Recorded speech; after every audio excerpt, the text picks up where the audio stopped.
Okay, so here is the letter that came out that started the whole thing. I mean, this is all old hat, and so people are so used to like sex scandals in spiritual groups at this point that it's almost like, oh, another like teacher, another quote unquote spiritual teacher molested women. It's like, okay, whatever. Like that's how people are just jaded, just like school shootings. They're jaded and cynical about this shit because it just happens every 2 minutes. I'm just saying, okay? Ooh, another dude that just like sexually manipulates women. I mean, they have the cults that like the chicks do it. Like they had that Orgasm Inc. It's like a chick, and then they had that other. There's been some female cult leaders popping up too. Like the females are there too. Like, but it's usually some dude out of control with his dick. But I guess women are just popping up all over in the news, like female teachers molesting dude male teachers and all this.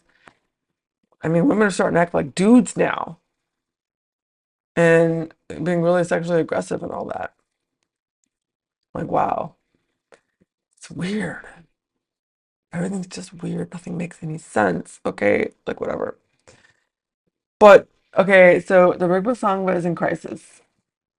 By the time this letter came out, this letter was a relief because I'd been hearing about shit online for years. Okay, uh, so by the time the weird thing about being in this particular cult is that like I knew a lot of these mofos. I knew these people. It's so weird. Like reading about someone in the news and shit, and you've been seeing him retreat for years and whatnot. It was so weird. But anyway, um, the Rigpa Sangha is in crisis. Long simmering issues with your behavior can no longer be ignored or denied. As longtime committed and devoted students, we feel compelled to share our deep concern regarding your violent and abusive behavior. Actions have hurt us individually, harmed our fellow sisters and brothers within Rigpa, and by extension, Buddhism in the West. We write to you following the advice of the Dalai Lama, which he has said that students of Tibetan Buddhism lamas are obliged to communicate their concerns about their teacher. So he had said that. Okay, this letter is our request to you to stop your unethical and immoral behavior. Your public face is one of wisdom, kindness, humor, warmth, and compassion, but your private behavior, the way you conduct yourself behind the scenes, is deeply disturbing and unsettling. A number of us have raised this with you privately, our concerns about your behavior in recent years, but you have not changed.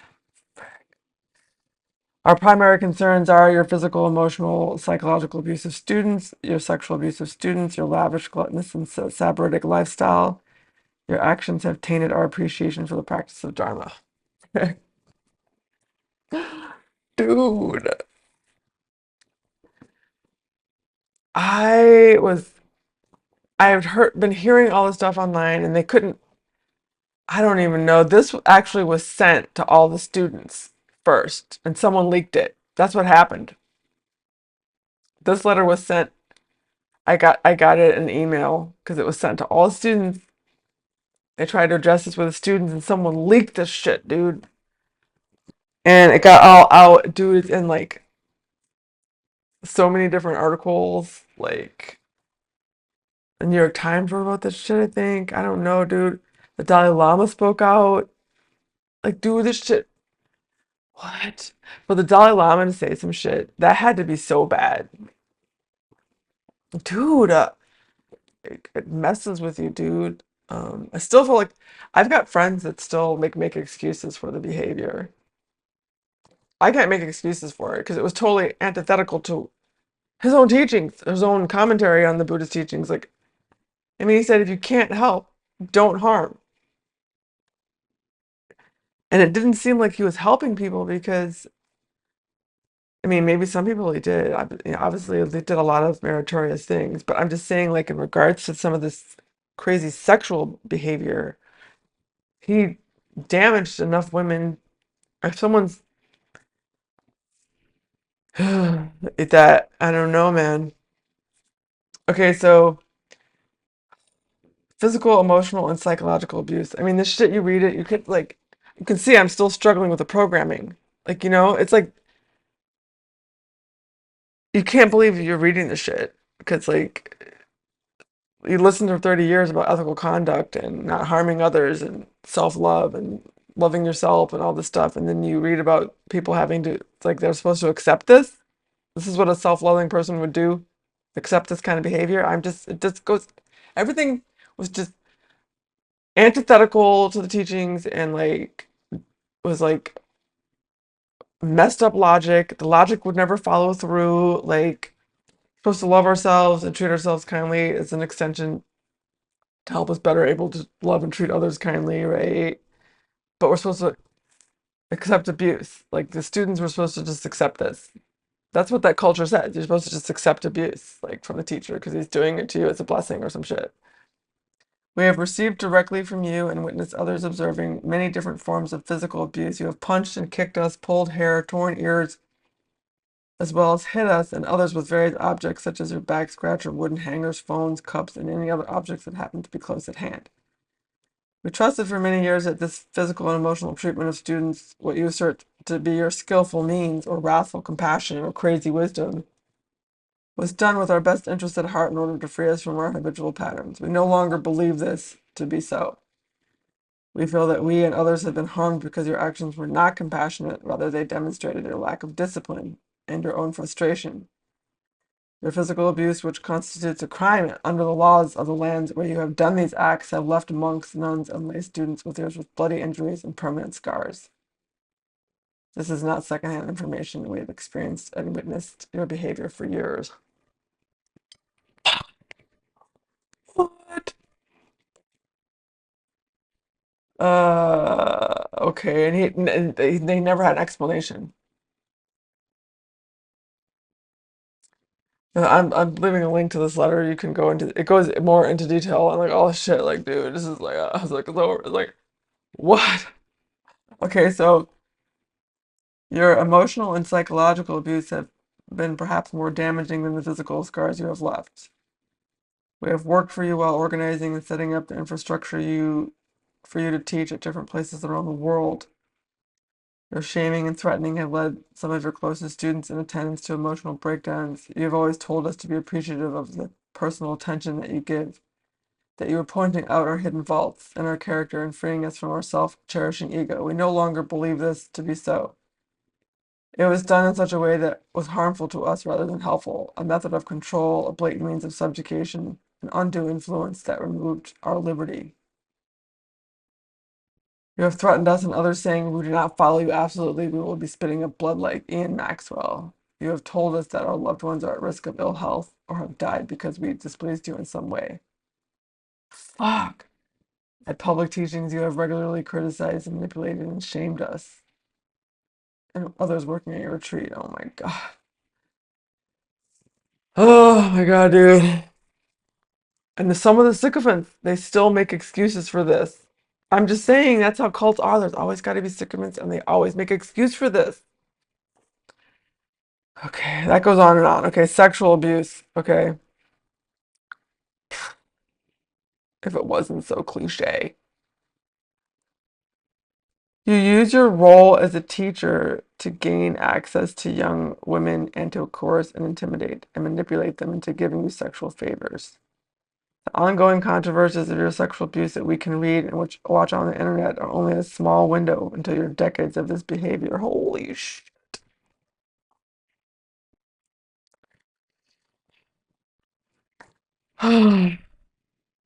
It's always some like dude that like isn't like very appealing that like uses something to kind of manipulate women into these like I don't know. Anyway, some of us have been subjected to sexual harassment in the form of being told to strip, show you your genitals, both men and women, to give you oral sex, being groped, asked to give you photos of our genitals, to have sex in your bed with our partners, and to describe to you our sexual relations with our partners. You've ordered your students to photograph your attendants and girlfriends naked and then forced other students to make photographic collages for you, which you have shown to others.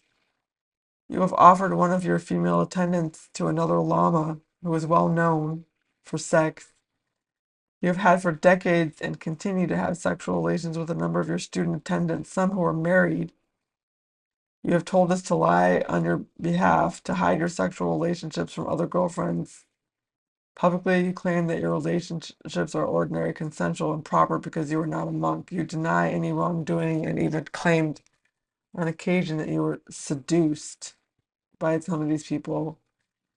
You and others in your organization claim this is how Buddhist masters with crazy wisdom behaves, just like the tantric adepts of the past. We do not believe this to be so, and see such claims as attempts to explain away egregious behaviors. Holy shit! Oh, dude, this is like some P Diddy shit. I'm just saying, it's on the level of P Diddy, but it's in the Tibetan Buddhist culture. So a lot, but normal mainstream culture doesn't hear about this shit. Gluttonous lifestyle.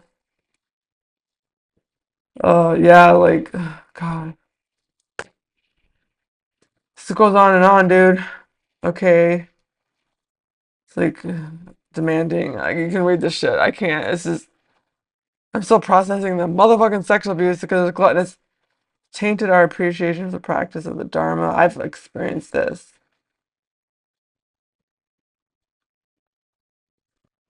Oh God, dude.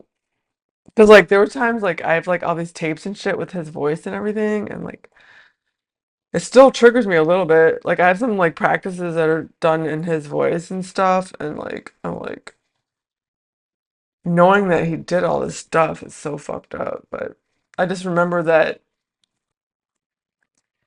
the reason I still practice it because I know I've compared what he taught us with other legitimate teachers in Dharma, and so like the teachings that he gave us are legit. So like, and the practices he gave us are legit. So that's why I don't try to let him taint that. But it's a mind fuck because I mean I studied this organization for like 25 years to start, and I still study the teachings I've received like from, but I don't. But it's so weird, like when you read through the book and stuff, and you see what it says, and then you like read about some public account or something that like this teacher did the exact opposite of what he said in the book. It's like so weird. It's like what? Dude, and there were smart motherfuckers in this cult. Cambridge educated people, Ivy League, a lot of Ivy League action going on up in there,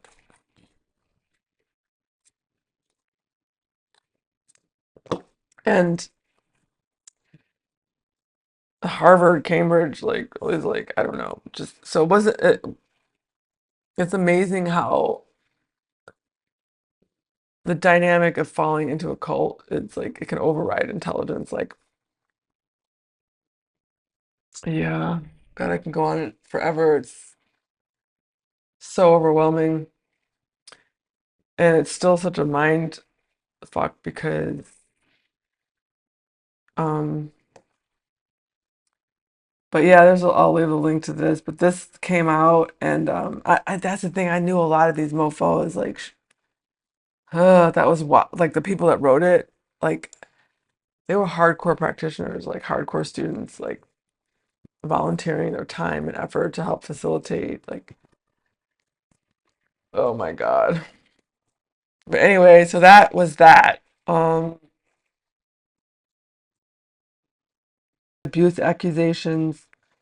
A friend of the Dalai Lama who wrote a popular book about life and death. And yeah, so there's the New York Times article. They're trying to ask me for money. So let me see. Let me go here. Um, yeah, this book here, Tibetan Book of Living and Dying. That was a book that drew me to study the coursework. Um, yeah, this was a book that, yeah, it's a really good book. It's a legit book. But I know a lot of mofos aren't gonna read it because of the crazy shit. Maybe like in 100 years, hopefully the book will remain as a classic. It's a spiritual classic. It really is.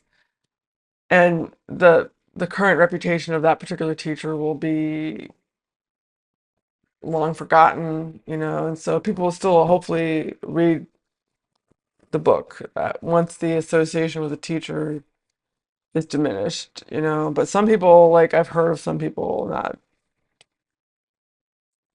not wanting to read the book because, yeah, so the BBC wrote an article about it. This Tibetan Buddhist teacher accused of sexual abuse that dies.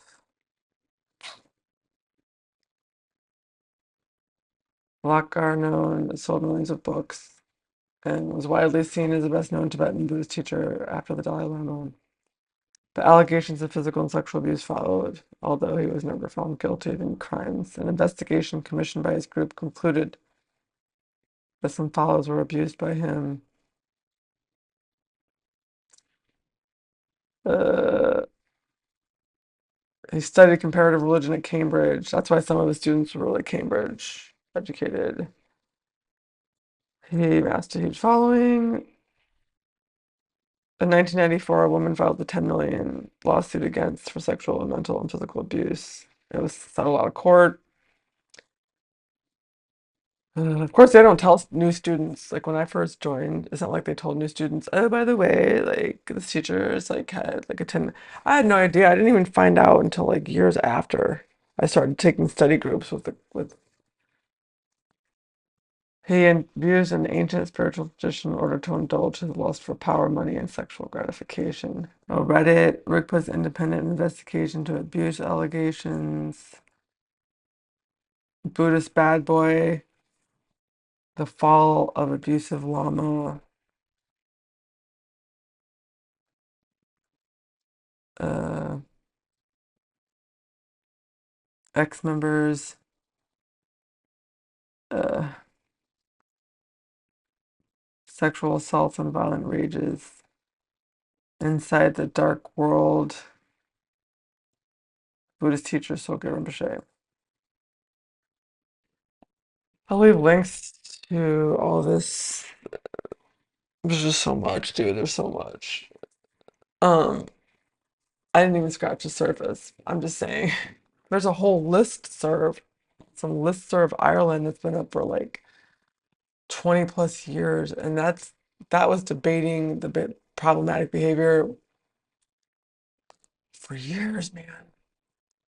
I don't know, but anyway, it was a trip being in a cult where you knew people, and it was someone you had taken like vows with and stuff, and like the thing that makes me upset about it is that like why is there a duplicitous presentation? Like why is there like this public persona and then this private? Like why would there be two different things? Why wouldn't you just act the same no matter what? Like that's weird to me. Like and also too, it's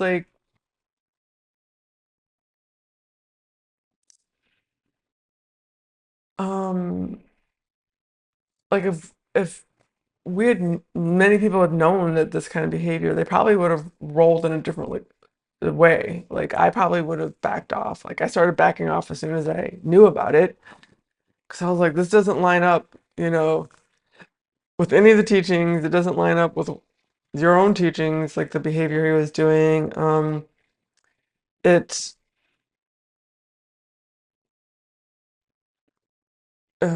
God, it's such a it can't even. Um, I'm like zoning out. I haven't done a video in like a month or something, so I'm like still getting practice and shit. But yeah, this was distressing. It's still distressing to me because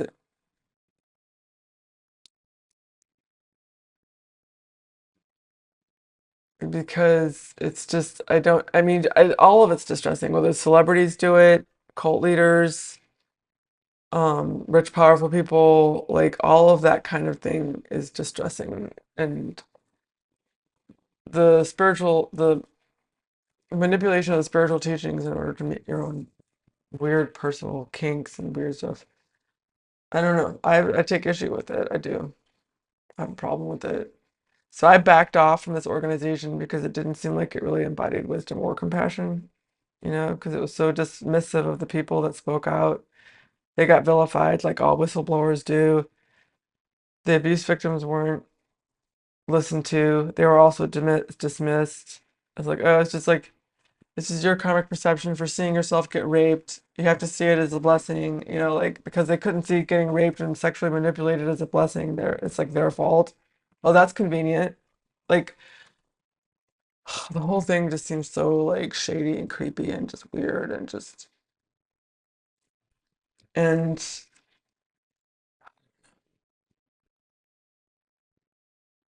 that's not why I studied Buddhism, to make excuses for bad and violent behavior. I studied so I can become less of a fucking asshole and like integrate Buddhist and Christ teachings. I don't want to suck their dick. I want to integrate their teachings. Like people just want to suck Buddha's and Christ's dick. It's like for reals. All the sycophants. Some guru's dick. They just want to be some sycophant. Like just integrate the teachings. That's how you pay homage to any teacher, like or guru or spiritual way. Just practice the teaching. Just apply them to your life. I promise you, Buddha and Christ do not want you sucking their dick. Seriously. So like sucking some ordinary llama's dick, he's not Buddha or Christ. All because he's like expounding the teachings for us to understand more. He's worthy of like just sycophantic dick sucking behavior. It's creepy and weird. I don't trust it. I think it's like dudes just want to get their dick wet and using their status as a spiritual teacher to do so. Because if we already have everything looking for and you're trying to point it out to us, why does your dick need to get involved? It doesn't. It's creepy and weird. I'm just saying, okay?